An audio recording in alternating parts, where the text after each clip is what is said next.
Welcome to No Sex, Please. I'm religious. For 2,000 years and more, religion has had its own way with sex. The greatest battle it has ever faced is how to control the masses who love it. And so began the story of shame and disgust and dishonour. Forget he who must be named, but never forget it that must always be kept undercover. Good evening. Now, good evening. How are you, Mike? I'm doing really well. Thank you, David. I did. Yes. Look, it's wonderful to have you with me tonight. And I'm delighted with the friendship that we've sort of started only me too. A few weeks ago, it seems, doesn't it? Yeah. Mike, as you know, this podcast is called No Sex, Please. I'm religious.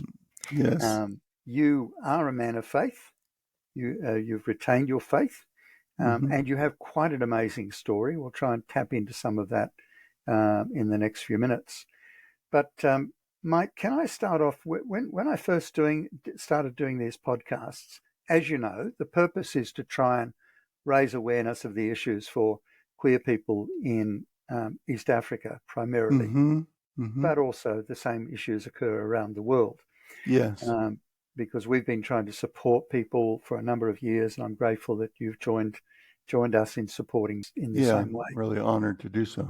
Well, we're thrilled that you have. One of the things that I touched on when I first started doing this podcast, and that was with the first two interviews with Tina Shermer Sellers, who is a Christian woman, but a sex therapist. Operating in the States. And when she first started in counselling, she was amazed at the number of couples, and you're a counsellor yourself, you're a psychologist, aren't you? Yes, I am. Yeah. So she was amazed at the number of people who came to her with issues, couples and others, that all primarily came out of the purity movement in America. And of course, that was in Australia as well, and various churches, which basically said, young people couldn't date. They certainly couldn't kiss. They couldn't make out in the most gentle of ways or whatever. Certainly no sex before marriage. But then there was a lot of pressure within the church for that young man or young woman to marry once they found somebody. And yet, they'd never... probably all they'd done is maybe shook hands or something, So it was always, and the difference between the shame about sex before marriage, and suddenly this miracle occurs that on the wedding night everything's supposed to be pure and holy, and it doesn't work that way, as I'm sure you could speak to that as well. So look, to kick it off, one of the things I've been doing, Mike, is asking a question, and that question is, How did you first learn about this massive subject of sex? Did you actually get a sex talk from your father or your mother? Or was it a school thing or a church thing? Or was it from what we call in Australia mates? Well, many people tell me I am the most unusual gay Christian that they've ever met, and so my answer will be unusual as well. Good. My dad was a World War II hero, but he also was a rancher, and he and my mom presumed that if I just watched his stud horse copulate with the mare, I would learn all I needed to learn about sex. Well, what I learned was, or what I believed to have been true, is that the male puts his erection into the anus of, in this case, the horse. Yep. And I thought that that's how humans copulated as well, erection into anus. And silly story, it wasn't until I was 14 in a 9th grade sex ed class, so I'm always going to praise sex ed because it educated me. It was the first time I even learned that nope, that's not where the erection goes. And I went through a little bit of a crisis thinking, oh gosh, this thing that I'm supposed to get right, I had entirely wrong. Yeah. Do you think that, as you think back to yourself at that time, do you think that that gave you a sense of shame? That I'd got it wrong somehow, or Yes. yeah, Yeah, it did. I was embarrassed I shyly asked my mom, so, the erection goes into the vagina, and that's how babies are made, correct? And this is at age 14.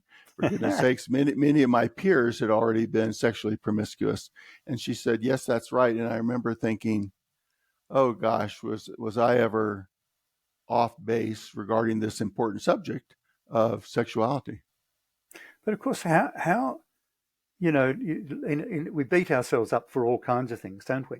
But you hadn't actually been told. No one had actually in the family sat you down. And I'm not trying to beat up on your father or your mother or anybody else, but this simply illustrates the culture in which we lived. And you and I are about the same age, Mm-hmm. so Mm-hmm. the culture that wasn't able to talk about this very, very important subject. Yeah, And and if if you I'm sorry, I cut you no, off. you go ahead. You go ahead. Well, if I may add, there's sex education for heterosexuals, Yes. and then there's sex education for homosexuals. And I knew of neither of those. Yeah. Yeah. I grew up, my dad was in a military environment. I had never really heard the term homosexual much, let alone the term Mm. gay. And I was bereft of my heterosexual knowledge. But when I married my wife, then of course I gained that knowledge. But I was Yeah. very bereft on all things having to do with gayness. And it wasn't until age 30 that I really understood my own gayness. So Yeah. I'm a big proponent of school education, not only for, if you will, the sex talk for heterosexuals, but education for those people that may be gay. Yeah. Yeah. I'm the same, and so that we're on the same page.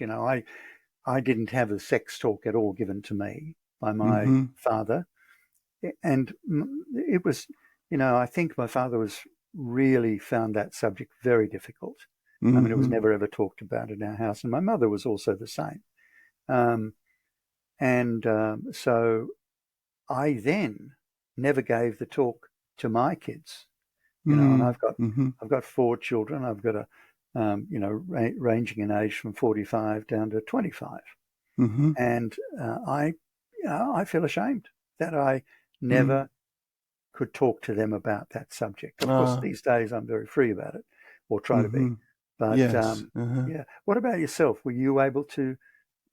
Had you been able to overcome it by the time you were talking to other younger people? Well, my wife and I were very intentional about how to communicate, if you Good. will, the progressive information about one's sexuality. She had read up on which are some good guidebooks to use that are age appropriate. So we've sort of followed a game plan for how to reveal that information. Again, it was based on heterosexual sex. And that's what the information was that we provided. And as you alluded to, that you talked about earlier, it was during an era of no sex, please, if you will, before marriage. And so we did emphasize what was our moral belief was that sex before marriage was against God's will. Okay. Um, my views on that have changed a lot, and you know Mm-hmm. something of my story. You've read a couple of my articles, Yes. um, so I still have a love for the dare I say it, the myth of Jesus, and Mm-hmm. I don't know really whether Jesus, was Son of God and all these sorts of things, the Son of God. I'm happy to discover that one day, or Yeah, not. me too. It, it's Me not it's too. not a huge issue for me anymore. Yeah, ultimately, anyone has to put that into the faith category, and there's a Yeah, number of things that are faith based. absolutely, absolutely. So going back to say the purity movement, I actually feel now that the teachings that related to that were just so wrong, that naturally we don't want, a daughter to become pregnant when she's not with a partner who she's going to stay with.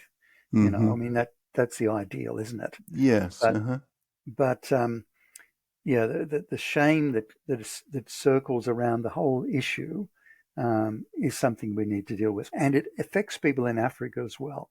Now, there's a very direct link, in my view, and you may have.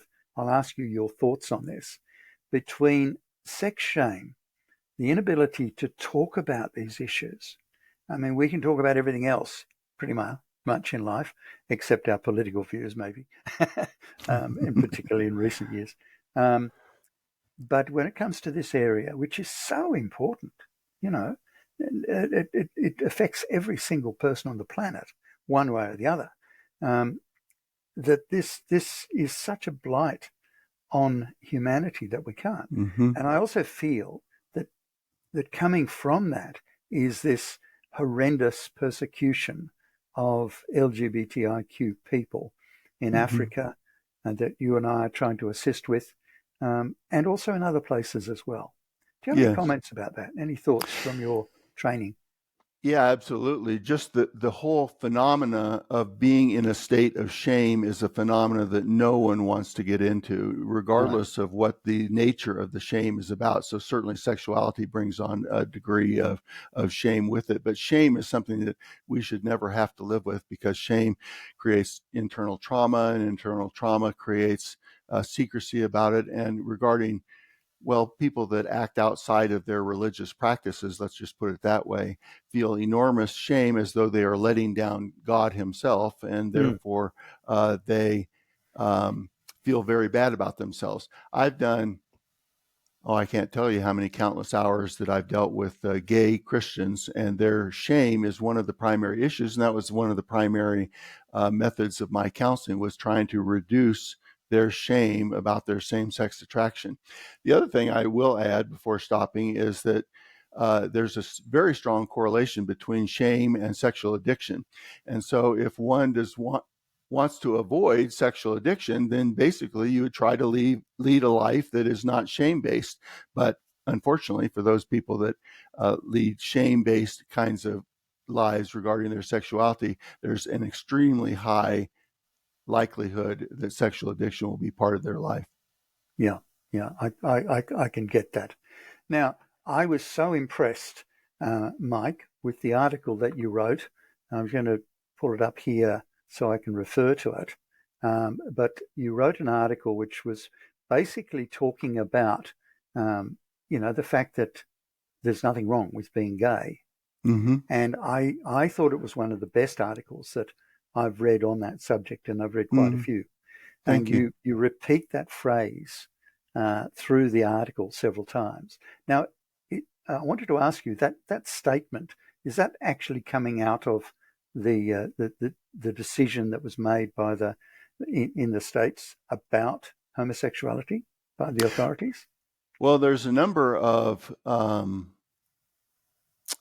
agencies that would speak against homosexuality, and whether it be the psychological associations that were indeed condemning homosexuality until the year 1972. And Yeah. until that particular year, homosexuality was listed literally as a mental disorder. In other Mm. words, you were mentally disordered. And you'll Yes. still, David, and you're probably well aware of this, you'll still hear people use the word disordered when they're Yes. talking about homosexuality, and it just Yes. simply is not true. Yeah. Look, it's cruel, isn't it? That that sort of approach was taken, and it was taken in ignorance. But Mm-hmm. today, I don't think there's much excuse for that kind of ignorance today, because the research and the medical advances, as well as the psychological advances, are such that your statement in your article, there is nothing wrong with being gay, has been attested to in so many different areas. Absolutely. I can't speak, of course, to your culture there in Australia, but I can speak very much about the American culture. And in America, there's very strong reasons to continue the myth that homosexuals are disordered. And Yes. I'll point out two agencies that keep that myth alive and who want to keep that myth Yeah. alive. And Yeah. one would be, of course, the Christian church, for those people that believe the Bible is inerrant and who believe literally the various verses that the Bible uses to seemingly condemn homosexuality. The other in America is a political issue. It's the Republican Party knows that they can get more votes if they cater to the Christians and therefore be more likely to be in office. So the political arm is currently in America doing a tremendous backlash against advances for equality for homosexuals. Mm. And the conservative Christian movement is right in pursuit of that same objective. So there's two very powerful forces in America trying to continue that shame-based understanding of disorder about homosexuality. Uh, in Australia, we follow America in many ways. I'm very happy when we follow the good things that America does. I'm not happy when we do the opposite. Yeah, Um, absolutely. and we have very similar situations. We have the whole Mm-hmm. the Anglican Diocese of Sydney, and I have a cultic background, so I believe that a lot of that diocese operates uh, with cultic principles, which are Mm-hmm. on the point of view of, we've got the right answers, only Yes. we've got the answers, Mm-hmm. only we can interpret the Bible correctly, and all that sort of thing. Mm-hmm. And out of Mm-hmm. that whole diocese, a former archbishop formed what was marketed as a virtual diocese of the Anglican Church, Mm. and that was to uphold these sort of beliefs, including, that women shouldn't be priests or ministers and should be silent in Yes. church and all this Yes. sort of nonsense. Um, and that's very sad. And of course, out of that also has been partnering with the Anglican churches in Africa, in different aspects of Mm-hmm. Africa, trying to Mm-hmm. maintain that conservative, and I call it cruelly conservative base. Um, It is very cruel. Yeah. it is. And I think you and I are going to look shortly at that, and I'll just signal it because others will see it as well. That movie that was made, or documentary that was made in 2013, God Loves Uganda. And that links directly with the hate preaching and then the murders and the rapes and Mm-hmm. all the rest that you can imagine, the false imprisonments and so on that have occurred because of that hate preaching. Yes. So very Yes. sad. It is very sad. Yeah. Now, can I ask you um, the other article that you wrote, and I'll put links to these because I would love people to read them. But the other article, which I found very interesting, and I just thought maybe you'd like to talk to that a little bit, and that is actually, your life story, where you were a married man, you had children, married to a woman. I mean, now you're married to your male partner, male Mm-hmm. husband, and that's all very exciting and wonderful in my view. Thank you. Um, Thank you. but your article was, I lived the most unusual gay Christian life ever. Would you like to speak to that without giving too much away so that people will still read it? Well, certainly. That is not, I hope, not just a statement of hubris, elevating myself. It's a statement Ah, that I've just heard from so many different people. okay. First of all, the theory of how homosexuality is acquired in the first place is a theory having to do with challenging someone's lack of masculinity. Yep. Well, for goodness sakes, I would be Exhibit A to say, nope, I'm a homosexual, but I certainly did not lack masculinity. And No. I was a all league football player. I went on to an all male Air Force Academy. I then went on to be a fighter pilot in the United States Air Force. And so, lacking masculinity cannot be used as a statement for me for the Yeah. development of my homosexuality. So I always try to point that out to people to debunk that whole theory that you need more masculinity. And if you had more masculinity, then you'd be straight. Yep. Well, that actually speaks directly to the characterization of gay people, which we used to see in particularly old British movies that I loved, with Yes. comedy stuff, highly Yes. camp people, Yes. and so on. And of course, as you've just described, homosexuals are not, gay people are not, they don't all fit the same. They don't wear the same clothes. They don't look the same. They don't act the same, Absolutely. do they? So, Absolutely. and I imagine, your father was a World War II hero, Yes, he um, was. and you go into the Air Force yourself. I mean, wow. Well, it was a real privilege. Uh, I have two brothers. We all followed in Dad's footsteps about being Air Force pilot, Air Force people, leaders in the Air Force. Yep. I did enter the Air Force at the time when even a sideway glance at another male Yeah. was reason to be thrown out of the military immediately.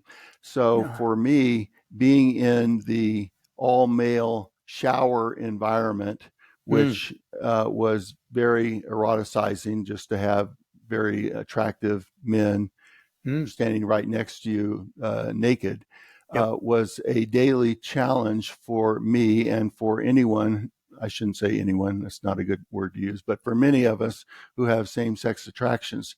And Yeah. so I had to keep hidden my very natural instincts for, I was in the Air Force for 20 years originally. And during that entire time, I was closeted. Yeah. Um, and then I moved on to a new profession, which was being the vice president of probably the most famous evangelical organization in America. And Yes. of course, I needed to stay closeted during that phase of my life as well. Um, one of the people I greatly admire in Australia, um, was is a man called Roland Croucher, Dr. Roland Croucher. He pastored at one stage the largest Baptist church in Australia. Mm, And Roland I think he's about 85 now, but I think he was the Victorian representative for the Festival of Light, which was a very conservative Christian organisation, mm, mm-hmm, very anti-gay and all that sort of thing. mm-hmm, But Roland is quite an extraordinary man for his ability to question the world and himself and his beliefs, and to research. mm-hmm, Um, Now he is a heterosexual man, but he went on to do a whole U-turn, and he became, at one stage, he was chaplain to the Christian gay people in Melbourne, mm-hmm, and he was hated by many Christians for that, which I think, again, it's a bit of an indictment when people can react in that way. mm-hmm. Um, so that's focus on the family. I'm very, very much aware of the harm that organisation has done in this particular area. So that would have Yes. been quite a challenge for you, Mike. Well, it was. Gay brothers who all around the planet suffered immensely under the hand of Focus on the Family. I want Yeah, to immediately say that as their vice president, I also had an insider's view of all the enormous, wonderful contributions that Focus on the Family made. But absolutely. regarding homosexuality, there was the consistent religious message that homosexuality is a sin, and therefore the only proper way to deal with one's homosexuality is either to attempt to change it or to just repress it entirely and remain celibate during your life. And I too attempted to change my sexual orientation. I went with a psychiatrist for 2 years, and he was the top of the line psychiatrist. And nothing changed in me other than maybe my sense of shame about my same sex attraction. I think that was diminished. But as to the attraction itself, my ability to look at a certain men and find myself romantically or erotically attracted to that particular man, Mm. that never changed at all. And when I began my own counseling practice, helping gay Christian men, I came from a presumption of you're not going to be able to change your orientation. So let's Yeah. sort of give up that as a hope. if that still is your hope, then I really am the wrong counselor for you. Yeah, yeah. Well, I think from everything that I've read on the subject, that was the right approach. Can I ask you to speak more about the and then we'll come back to what's happening in Africa, but the issue of shame and what that does to a man or a woman or a transgender person when the message that you constantly hear is that I'm not good enough. There's something drastically wrong with me, and the only way for me to survive is to pretend to be another person. Yes. Let me give a preface to my answer. Yep. The preface Okay. is I was married to an absolutely wonderful woman. Yes. But this wonderful woman had one flaw, and that is she simply believed in the religious principle that homosexuality was a sin. And so she did all in her power to try to help me overcome my homosexuality. But Yeah. her means of helping me to overcome it were nothing but shame-based principles. Yeah. There was posting of anti-gay Bible verses around my home. I was not permitted to come out during that time. She would, when we were in an argument, her trump card that she would use would be, well, at least I'm not a homosexual. And so the shaming that I received from this dear woman who, on every other issue, we were pretty tight and deeply in love with each other, but her shaming of me really was left incredible emotional scars on me. And I did go through some psychological counseling myself for post-traumatic stress disorder. In other words, I was still dealing with the traumas induced by my wife's shaming of me, even years after her death. Yeah. I can understand that. Yeah. Well, thank you for sharing that because that's very important. There are many people. I mean, our world in Australia has changed a great deal. Um, when I was younger, I wouldn't be having this conversation. Certainly, I wouldn't be doing another podcast because we didn't do podcasts. but Yes. it wouldn't be a conversation that we would have. And when I think of the number of people who continue to suffer because of these attitudes, it's heartbreaking, really. And then when we talk, sorry, go ahead. Sorry, I was just going to speak to one more issue on the shame. Coming out is a major phenomena for any person who is gay, and that basically is acknowledging, at least semi-publicly, that you yourself are gay. And most people, when they come out, are at a place where they also want to use the word gay as their self-identity. And Yeah, so they will courageously take a deep breath and say, hey, mom and dad, there's something important I need to tell you, I'm gay. Or they will take that same deep breath and tell their employer, there's something I need to tell you, and that is that I'm gay. So prior to that release of that information, they had been a spy in enemy territory in the sense that they knew that harm would probably occur to them if they ever made that admission. And so there is also a direct link between staying closeted and being shame-based. And the sad part about that direct, obvious link is that in America, there's this new movement to tell people you cannot say that you are gay. And I'm thinking, my goodness, what a stupid policy to have, if other than to be mean-spirited and to keep people in their shame-based identity. Yeah, it's awful. And I think what we see in the what you're talking about there for America, Australia, other countries, is magnified enormously when you take it to a country where the rule of law is not nearly as evidenced as it is in America or Australia or New Zealand, Canada, or the UK or wherever. So what happens is you have people who are literally encouraged to violently attack someone Yes. because they are gay Mm-hmm. or lesbian or they're trans.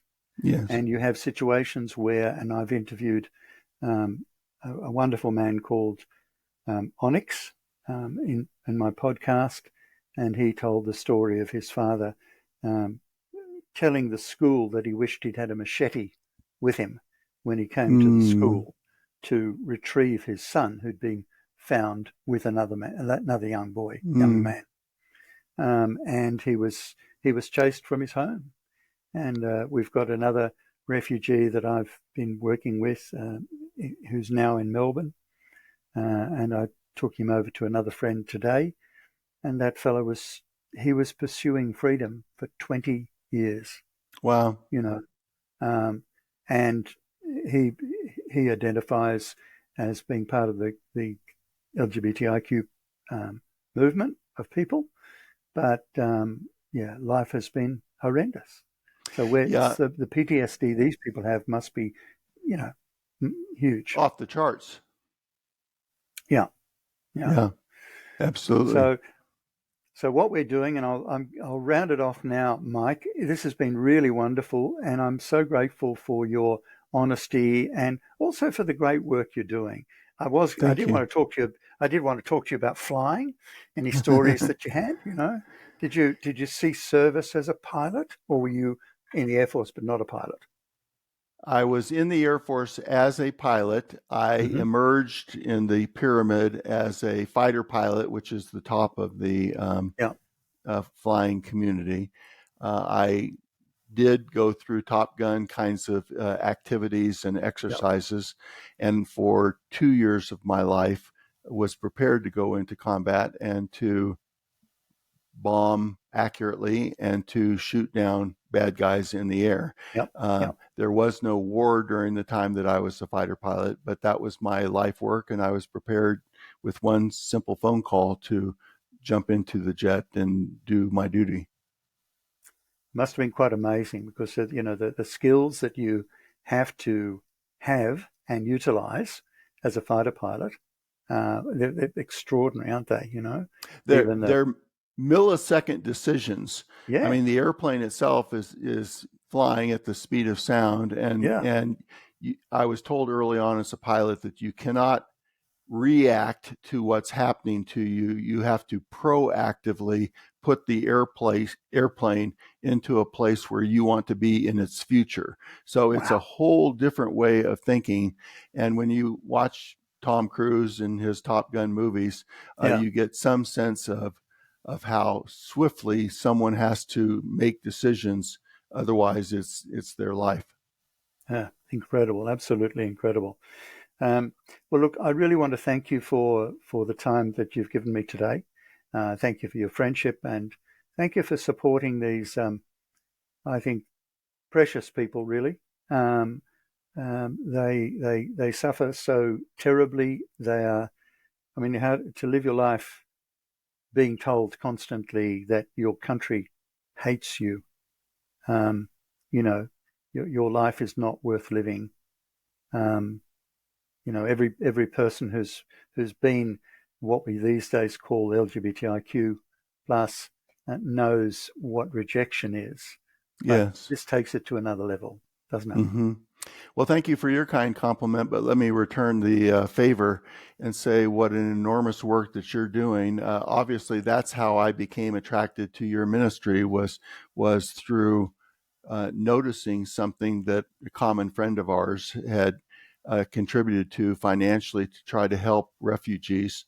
And it pointed me to your link, and then you got in touch with me. And for any listener, oh my goodness, if you have compassion for this issue about people being murdered simply because their sexual orientation, this is really a program that one ought to want to champion. Oh, thank you very much, Mike. Really appreciate that.